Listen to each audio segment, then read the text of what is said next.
অমলকান্তি আমার বন্ধু। স্কুলে আমরা একসঙ্গে পড়তাম। রোজ দেরি করে ক্লাসে আসতো, পড়া পারত না। শব্দরূপ জিজ্ঞেস করলে এমন অবাক হয়ে জানলার দিকে তাকিয়ে থাকতো যে দেখে ভারী কষ্ট হতো আমাদের। আমরা কেউ মাস্টার হতে চেয়েছিলাম, কেউ ডাক্তার, কেউ উকিল। অমলকান্তি সেসব কিছু হতে চায়নি। সে রোদ্দুর হতে চেয়েছিল। ক্ষান্ত বর্ষণ, কাক ডাকা বিকেলের সেই লাজুক রোদ্দুর, যা আমার জামরুলের পাতায় যা নাকি অল্প একটু হাসির মতন লেগে থাকে। আমরা কেউ মাস্টার হয়েছি, কেউ ডাক্তার, কেউ উকিল। অমলকান্তি রোদ্দুর হতে পারেনি। সে এখন অন্ধকার একটা ছাপাখানায় কাজ করে।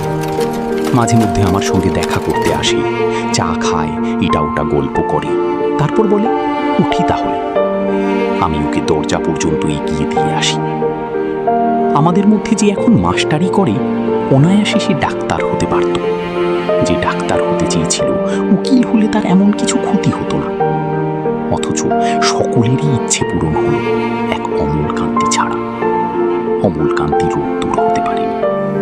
সেই অমলকান্তি রোদ্দুরের কথা ভাবতে ভাবতে